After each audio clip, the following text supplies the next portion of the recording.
President secretary নিশ্চয়ই খারাপ লেগেছে বলে ডিসিশনটা নিয়েছে।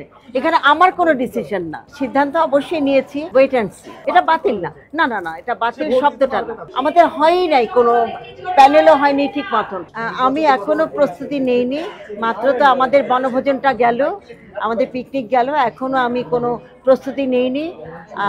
আমি দেখি আমাদের সামনে রমজান, পবিত্র রমজান মাস শুরু হচ্ছে, আমি একটু চিন্তা করছি কিভাবে সামনের দিকে যাব আর কি। আপু, কোন প্যানেলে আপনাকে দেখা যেতে পারে কোন সমর্থন দিতে, এরকম সিদ্ধান্ত নেওয়া হয়েছে? সিদ্ধান্ত অবশ্যই নিয়েছি ওয়েট অ্যান্ড সি।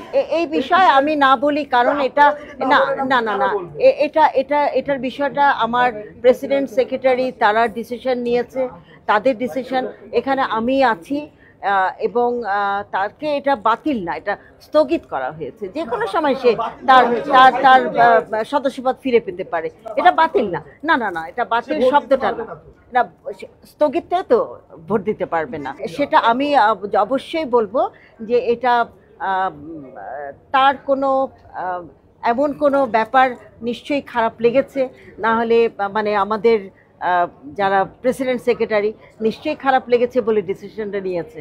এখানে আমার কোনো ডিসিশন না।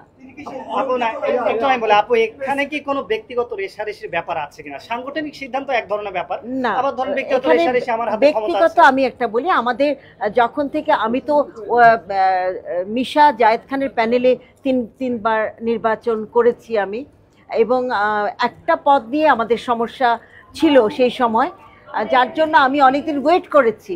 আমি কিন্তু কোনো দিকেই আসিনি, আমাদের হয়ই নাই, কোনো প্যানেলও হয়নি ঠিক মতন। যাই হোক, পরবর্তী সময় আমার সম্মানিত ভোটাররা আমাকে ভোট দিয়ে জয়যুক্ত করেছেন, তার জন্য আমি কিন্তু চিন্তাভাবনা করে আমার ভাইস প্রেসিডেন্ট দীপজল ভাই, ওনার কাছে সম্মতি নিয়েই কিন্তু আমি কাঞ্চনের অনুরোধে, যেহেতু সে আমার হিরো, আমি কাঞ্চনের সাথে ন্যাশনাল অ্যাওয়ার্ড একসাথে পেয়েছি, বাচসাস পুরস্কার একসাথে পেয়েছি, যার জন্য কাঞ্চনের অনুরোধে, তারপরে নিপুণের অনুরোধে আমি এসেছি।